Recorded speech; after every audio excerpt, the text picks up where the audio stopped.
but yes, City Lake is home for me. I hope that when you leave here today, you will feel like you are a part of a community.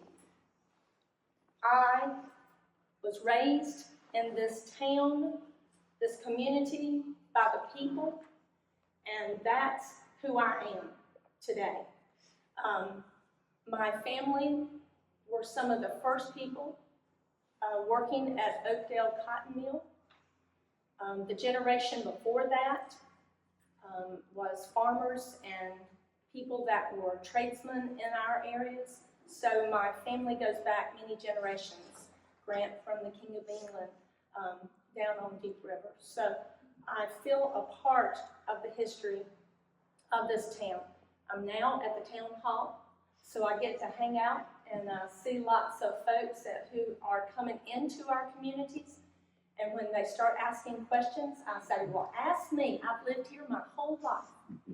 And if you don't know a question today, come back. I'll be here for you next week.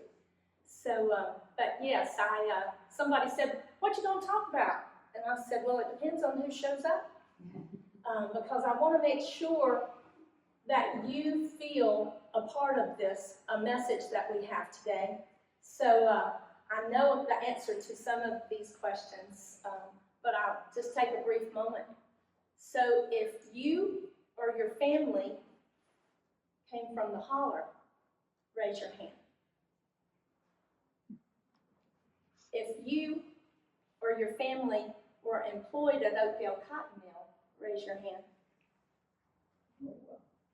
If you or your family lived on the Oakdale Road, raise your hand.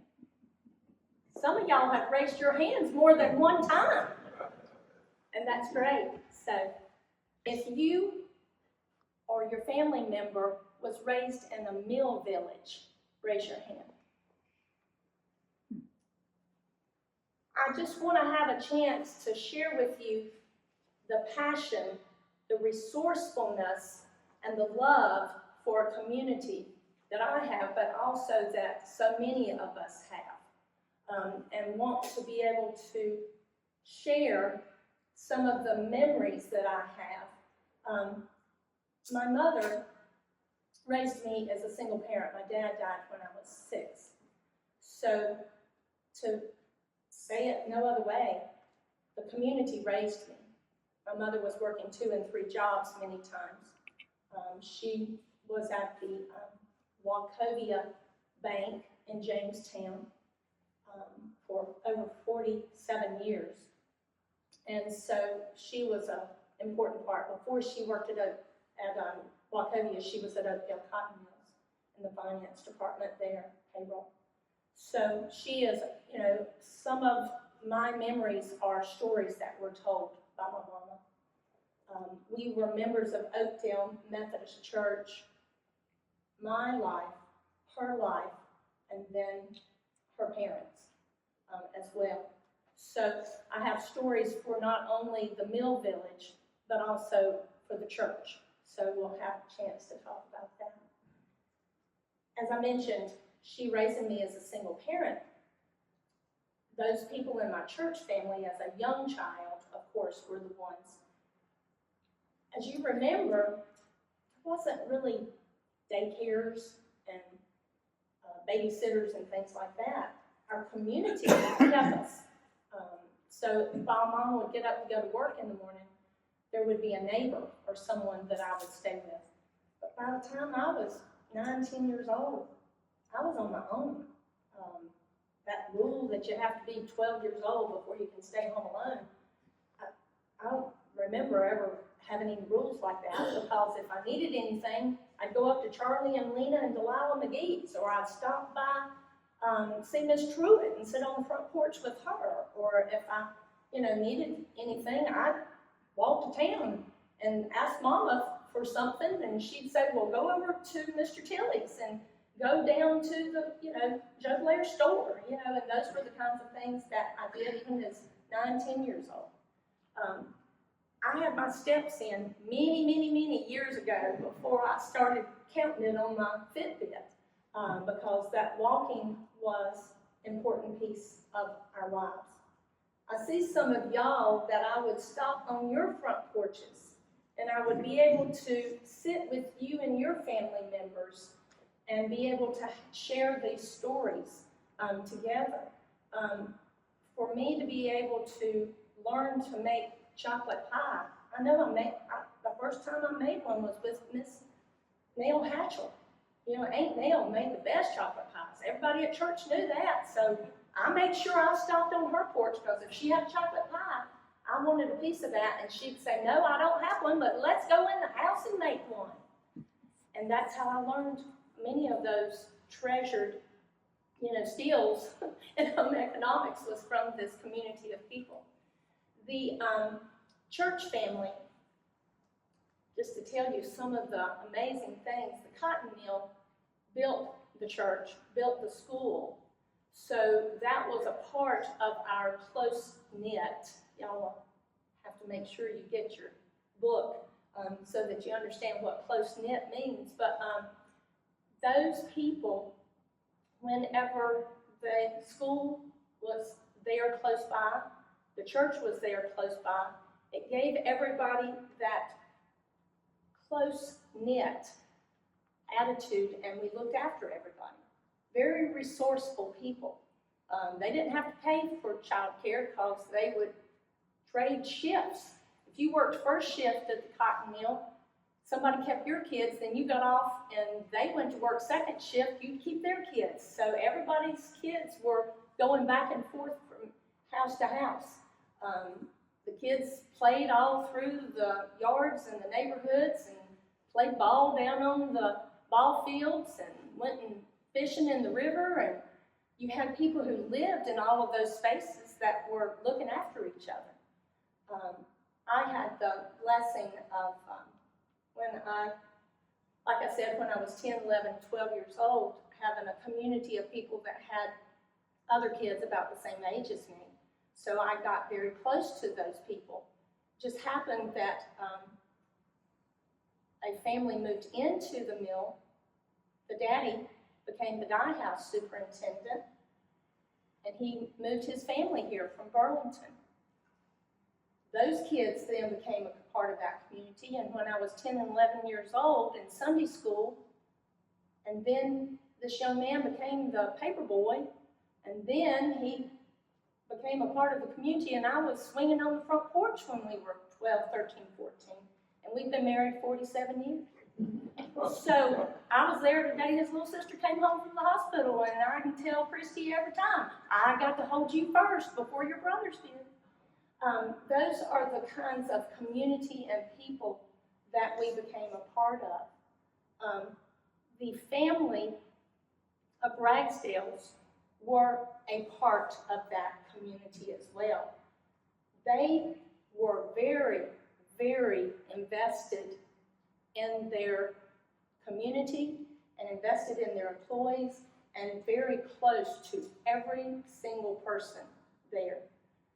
If ever anybody needed anything, the Ragsdales and the people at work were there for them, and their community was there for them. So those are the people that helped raise not only me, but helped raise everybody. We can look back and think about the hard work that our parents did working in the mills, and those people, they just knew that they were always assured that the work was going to be there, the pay was going to be good, the benefits of having your company store and having the school and having the church and having the access to resources was there for you. So being a part of that community was wonderful. I've got a few fun stories to tell you about the church that my mother handed down to me, and I've had some other folks share with me. The church wanted a parsonage. They wanted a place for the preacher to live there. In the Methodist church, you had different ministers that came, but having a church parsonage there close by was real important. The minister had been living in a rental house up in town, but they wanted to have one close there. So it worked out that they got a lot from the cotton mill for the parsonage. They were able to work, and all of them put their resources together, put the preacher in the basement of the church for him and his new married wife and mother-in-law, because of course back in the 40s, the mother-in-law came as a package deal for some young women. So they lived in the basement while they built that, and the church was able to have that completed and move the pastor in there without ever taking out a note or a mortgage. They became very, very resourceful in that, raising those funds not to have any debt. Whenever they put the bricking on the church, they sold bricks. You know, you'd come up and say, how much is a brick? And so people would donate money for a brick. And they had this wall that everybody's name was on a brick. And so when they sold all their bricks, then they could take that money and go and put the facing on the church. So they were quite resourceful. I mentioned to you that my dad had died when I was young, and my mother working a lot. My mother had always worked in finance. She had always come from a family that was, as I mentioned, raised in the Oakdale community, that were very resourceful.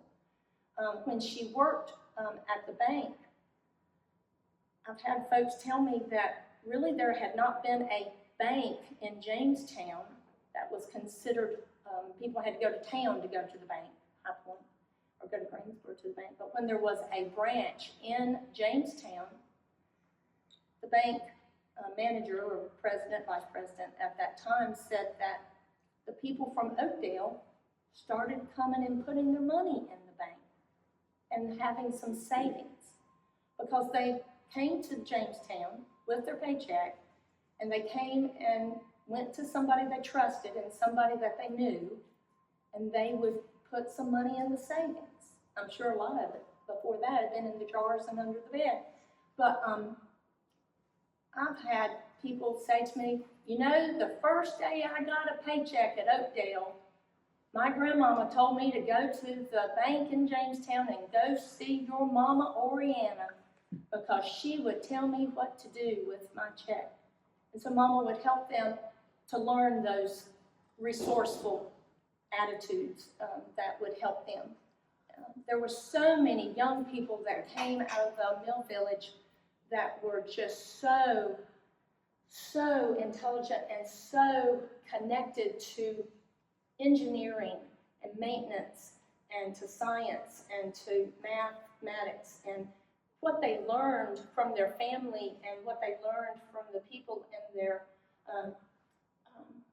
community was how to be resourceful, but also how to use every little thing you have to make sure that it is not wasted.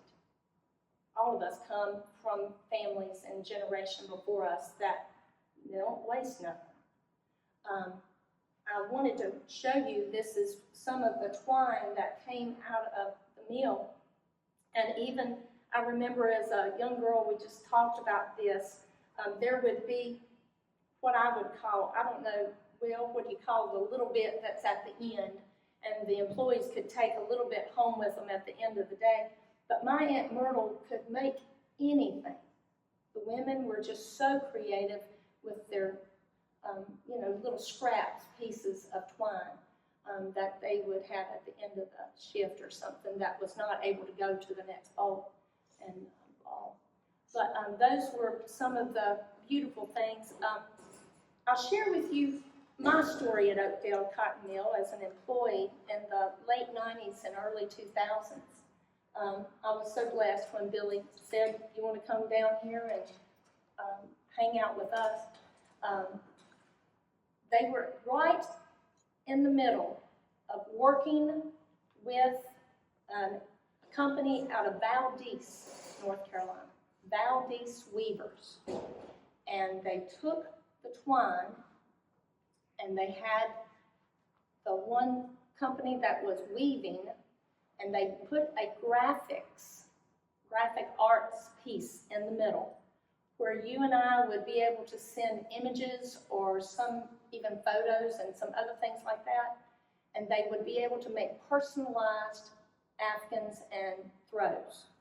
It was during that time that every country, was taking a lot of our work away from us, and so we were doing anything and everything to keep what we could here. So Billy was just so creative in matching the people together to make that happen. We were so busy, we could not keep up with getting twine to bow these weavers during that period of time because they were throwing these things out anywhere and everywhere. I know the Mendenhall Home Place did it as a fundraiser. We have some on display there at the town hall. The town of Jamestown did some, the golf course did some. Maybe some of y'all might have one of these and don't even realize it, but your twine came from Oakdale. So there was a lot of those kind of resourcefulness that even continued into the next generation. And then currently, we are still blessed by some of these memories that we can keep with us. One of the other accounts that I remember, Schermerhorn. So you would have a ball about the size of a woman's hand, and that would string beans, like where you would grow beans in California or Florida, and you would be able to, use this twine for stringing the beans to grow up. How creative is that for us to use twine like that and for Billy to keep that account open right up to the very end? Schermerhorn was one of, and that was transporting that all the way to California. So those were some of the other accounts that I, can give you. In the beginning, it was just stringing for tobacco, and for other products, cotton products like that. But then it became, you had to diverse. You had to get anything and everything together. So I have had some opportunities over the last few years to share my story, my faith story, through my church. As I mentioned, all of my family was at Oakdale Church, and that is just a really strong part of who I am. Those people were the strongest in their faith, and they would, preachers come, preachers go, but the people stayed there. Those people would be a part of many people's faith stories. The church has been sold. It is no longer being utilized through the United Methodist Church. About 10 years ago, it became less attendance, and so we merged with Jamestown United Methodist Church for a few years. But in the most recent years, it was purchased by a Romanian congregation, and that church is full every Sunday. And there are probably 30 to 40 kids there on Sunday afternoons, and they stay all day long and have meals together. And it's just such a blessing. I've had many opportunities to visit with them and to be able to see what is continuing in that building. So there is such a wonderful faith story that continues there. Romanian Methodist? They are a Christian church. Are they refugees? They're refugees? They were here in this community, and some were driving from Raleigh, and some were driving from South Carolina, Charlotte area. And they were already here, established in their communities, and then wanted to merge their congregation together. So most of them are complete fluent in English and are wanting to continue teaching their children the traditions of their country. And they utilize our fellowship hall for cooking and for sewing and for teaching their young men different trades and crafts. They did all of the renovation with plumbing and electricity. All of their construction experience, those types of things, very, very strong in their craftsmanship and their tradesmen. But yeah, they had little earbuds because half of the service would be in Romanian and the other half would be in English. But I was able to follow most of the service without really needing anything because it was so intertwined with, so the kids and everybody was there, the teenagers on it as well. So, but I did bring a picture that shows the year that we did put the brick on the outside of the church, and they took a picture on one homecoming, and I've shared this picture many times, and I would say, well, there's my sister, you know, because I didn't really recognize anybody else or my grandmother or something like that. And people would come up at the end and they would say, well, there's my mama, you know, and those are the wonderful things that we can share by keeping these pictures. Someone enlarged this for me and made a list, so that way we've got it numbered now, so we could say, What year was that from? This would have been 42, maybe 46. I'm sorry, I can't remember exactly. And this was like where they, you know, were doing the covering and the cornerstone and everything like that. So, but I've got some other things to share up here that talks. I mentioned to you earlier, my husband and I were sweethearts. And I don't know if y'all have ever been around, some of y'all remember these kind of situations, but I would want to take my husband to big supper in the evenings at work when he worked second shift. Well, the cotton mill had areas where, you know, you didn't just everybody go in. So I would slide his supper underneath the gate. So I have a picture, one of the ladies, this would have been in 1975, one of the ladies that came to one of these programs had a picture of me and Russell, with me on one side of the gate and him on the other side of the gate. That was some treasured memories. Most of the people did cook, you know, supper, big suppers, big dinners every evening, and they would take it to whoever was at work or at lunch or breakfast or whatever. So there was a lot of passing food through that gate. I would sit with Miss Irma and Miss Kathleen, and I would sit with her until Russell came out to get his supper.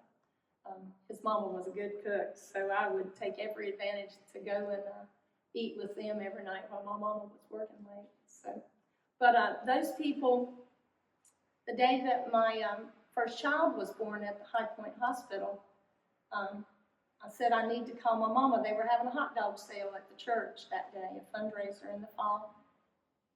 And they answered at the church, and I talked to 6 people before I got to tell my mama I had a little boy, because they all wanted to know what was going on and what baby I had and what his name was going to be. That was back before you had all of those planning and gave, you know, all of those sharing the whether it's a boy and girl 6 months before the baby comes, you know. So, those are the people that not only raised me, but then came along and then helped me raise my children.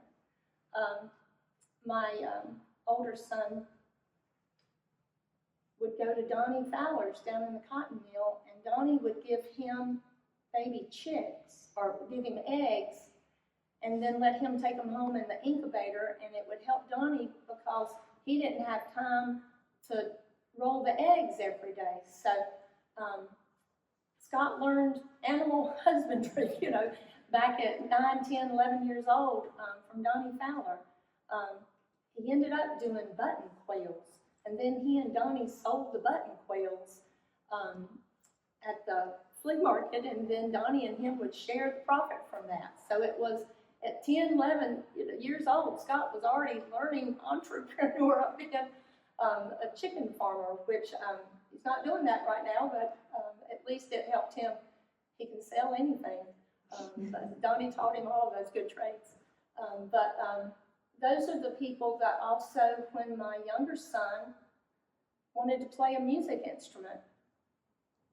And he was 6 and 7 years old, and his mom and daddy could not listen to that fiddle anymore.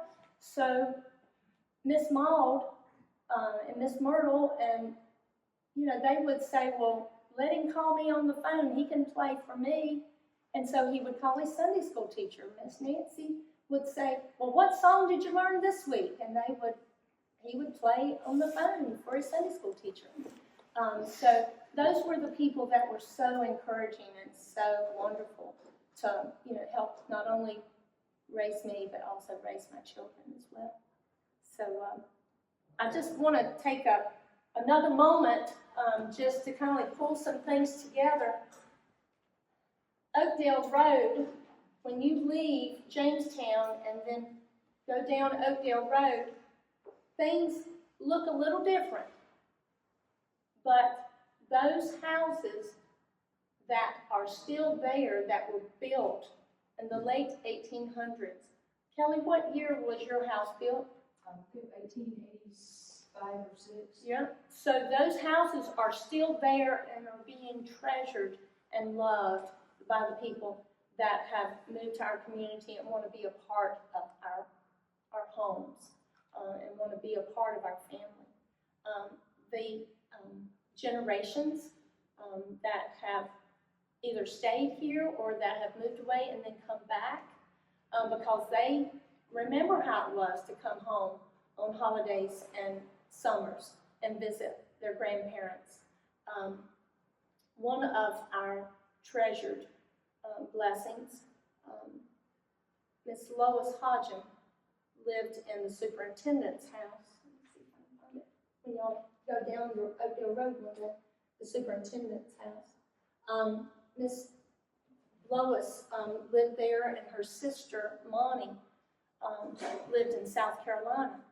But they would always come home for holidays and summers.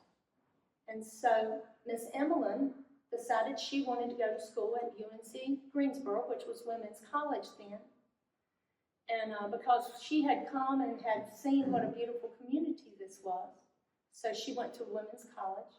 And when she graduated, she went back and was able to get a job with the Center for Disease Control in Atlanta, Georgia.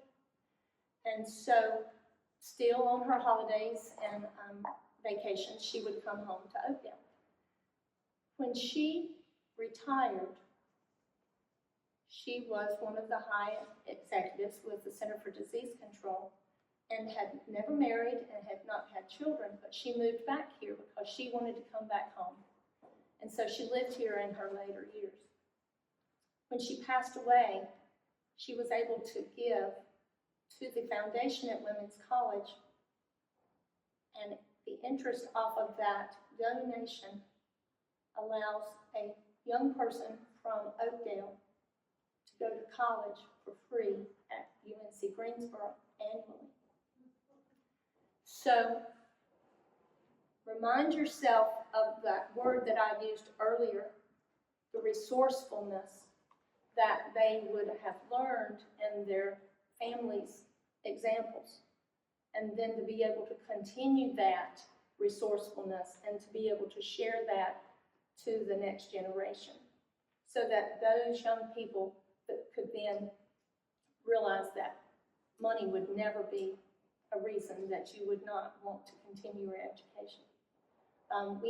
We're at number 18 now that has had their full tuition scholarship for full 4 years at UNC Greensboro. So it has been such an amazing opportunity. I have been blessed to walk with those kids and to share with them Miss Emmeline's story, which is very important for young people to understand the sacrifices that the generations before us had to make so that way they could be having these blessings today. So those are the kinds of responsibilities that I feel that I need to tell my story, because I want all of us to realize there was a person that made a sacrifice for you.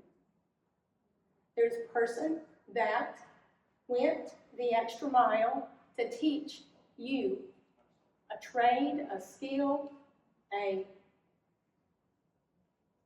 a being of whoever you want to be in this community, and that person made that sacrifice so that you could be a better person. So I thank y'all for coming and hanging out with me.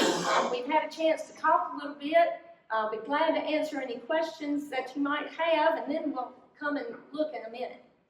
Are you going to give a little history of the mill, when it started, who started it, when the Ragsdales got involved, what kind of products they made over the years? Can I share with you that you and I would be here for days, because there is so... I'm retired, I got plenty of time. I hate to tell you this, but I've got to be back. We're doing water and sewer readings in about an hour. This book by Mary Browning is absolutely phenomenal, and it tells you so much of the history. Where's it available? We can get those at the Mendenhall Home Place, which is right across the street. Sean, are you going back home in a minute? Mm-hmm. You can follow Sean to his office. They are wonderful for you to read. Very readable, and it's got as many pictures as it's got words. And it shows you the images back from she did amazing history. She was from this area too, wasn't she? Where was Mary from? Ohio. Ohio originally, but she lived here when she did the book. Yeah, she did that. I didn't remember where she was originally. But when she moved here, she felt that connection to our community enough that she went and did this. She's done the Jamestown book. What other books did she help write? Remembering Old Jamestown, Bending the Twigs, which was about education. Mm-hmm. And she put that little booklet together, Historic Places in Jamestown. Right. She wrote one with my And aunt, numerous newspapers. from Tom's Creek to Cheryl's Ford. Oh, History of the Wood family, Yeah. Cheryl family, she wrote. Was very help with that involved too, in that. yeah. So, yeah, she's amazing. We miss her. We really do. And she got into researching and publishing about history. She started as a professional genealogist. So she's learned all that, like these different stories, and delved into them and started fleshing them out.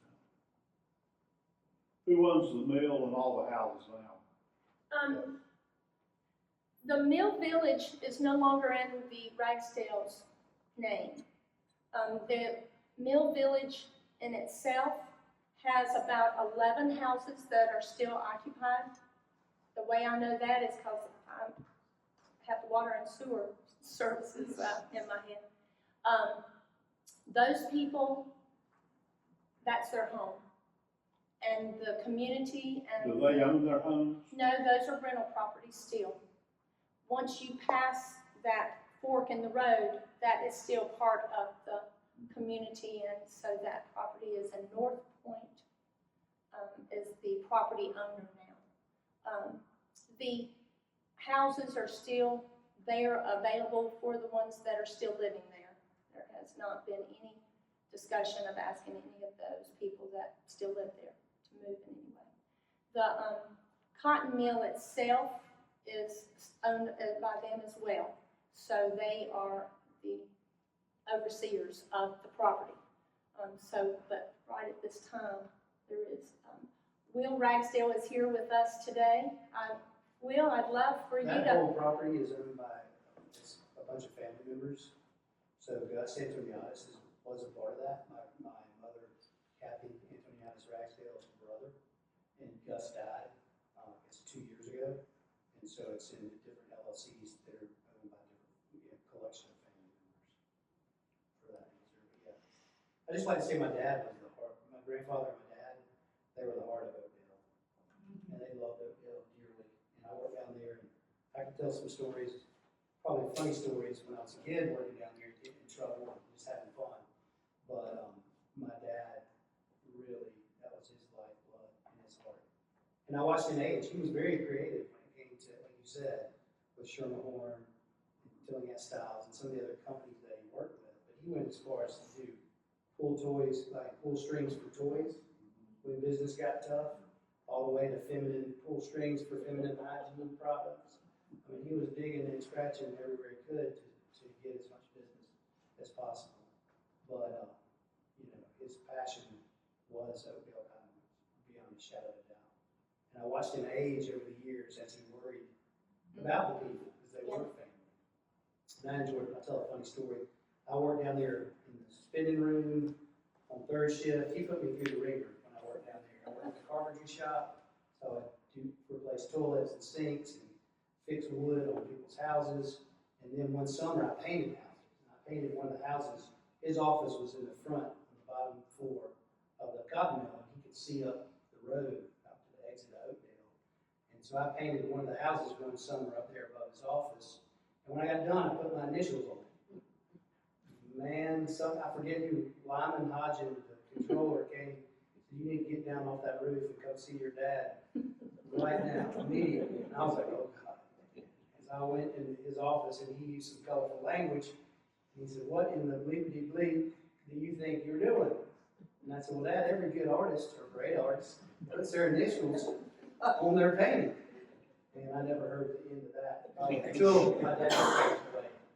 But I will tell you, I've got fond memories and wonderful stories that people tell me quite often, whether going back to my grandfather or, Barry Osborne, a minister, very popular minister who spent a lot of time at Wesley Memorial United Methodist Church, was involved with the church down at Oakdale. Oakdale was where he came and was Yeah. a youth minister. We were his first appointment. Yeah, and he told me, he said, he wanted to start a baseball program for some of the kids. And he went into the office with no appointment and went in to see my Uncle Tom, who was running the mill with my grandfather at that time. And he went in to see Tom, and Tom was very busy and just kind of said, "Hey, you don't have an appointment, blah, blah, blah. You have to go." My grandfather heard that. So as Barry was leaving the mill, he walked by my grandfather's office, and my grandfather said, "Hey, young man, get in here." And he said, "Once you go to Beeson Hardware, get whatever you need. I want you to show me all the receipts, and I want to make sure you're doing what you say you're going to do." And Barry was very appreciative and was able to start a youth league there at the mill. So, and that one part of the mill that I always am fascinated with is the river house. My grandfather built a really, really nice, almost like a lodge for people that burned down, which is a shame. But it was like Sedgefield Country Club. It was very nice on the inside.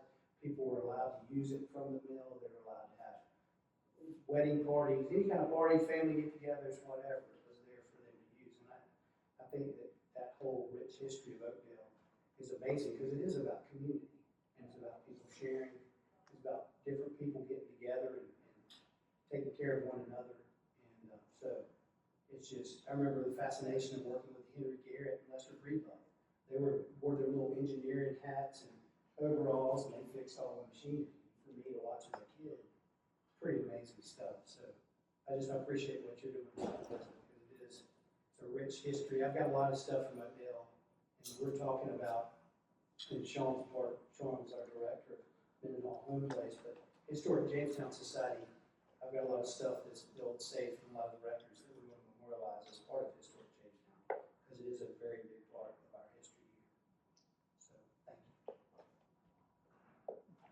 You remember watching the movies at the, Yeah. that was good. That was really a fun time. It would take Bill back a generation beyond his involvement. 1929, the crash. All the banks in the United States closed. My father was a trust officer of Wachovia Bank. He said, "I was making $25,000 a year, making 50 cents a day, sweeping the cardroom at Oakdale Cotton Mill.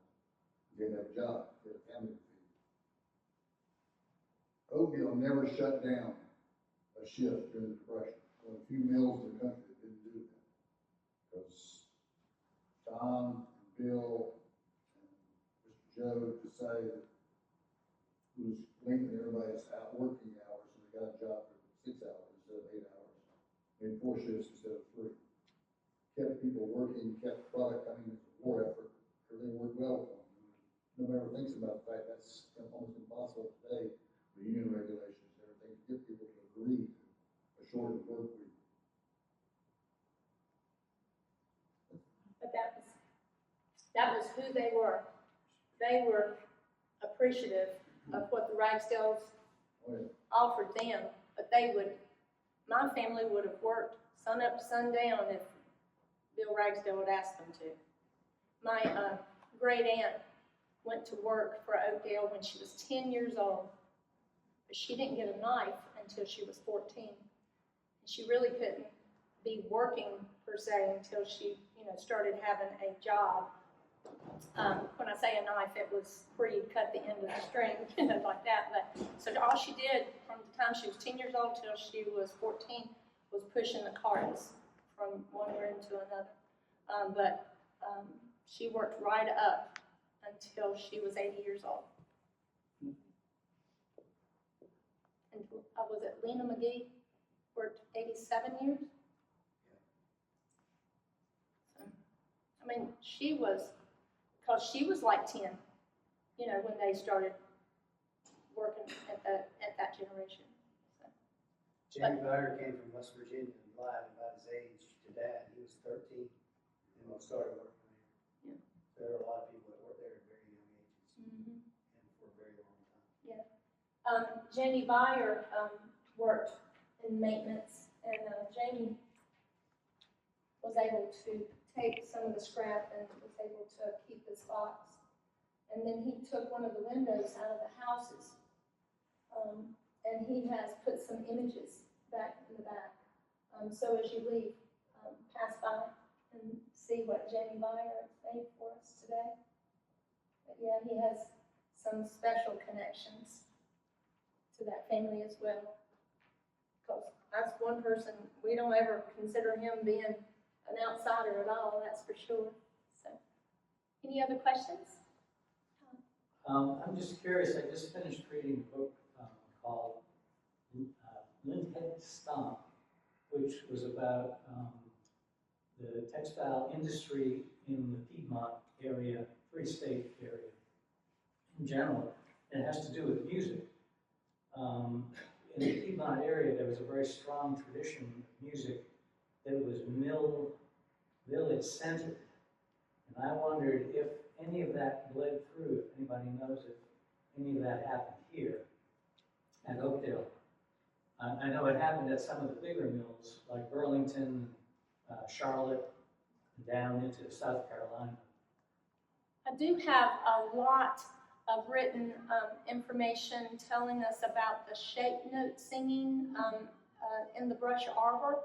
Before the church was built, on their breaks, they would meet down at the Brush Arbor, and my granddaddy would lead the singing. So I have that in a lot of my grandmother's diaries, talking about him leading devotions and leading singing at the breaks. Now, supper break, lunch break, whatever breaks mean. But yeah, the singing was very, very important. I do know that then during the 60s and 70s at the store, and this maybe, well, you remember your daddy talking about this, you might have been a little bit younger, but during the 70s, the store would have music every Saturday night. And they just, whoever showed up type of thing. So an organized, anything organized I'm not aware of, but yet it was everywhere. There was music on the back porch, music going on. My, as I mentioned about my son, the traditional music was what everybody between gospel and traditional music. Yeah, well, according to this book that I just finished, the tradition of individual musicians playing in these mill villages, a lot of that was informal, just neighbors getting together, neighborhood dances and so forth. But that all started to go away after World War II with the onset, already radio had kind of taken over, but with TV and the changes in the culture, it died down quite a bit. I'll be interested if you'll share that book with me, so I can share with Daniel. Any other questions or other thoughts? Does your son still play music? He lives in Nashville, but is not traveling and playing full-time now. But thank you for asking. I've heard him play before, he's really good. Yeah. He has his own business now, 27 years old, and is building hot tubs.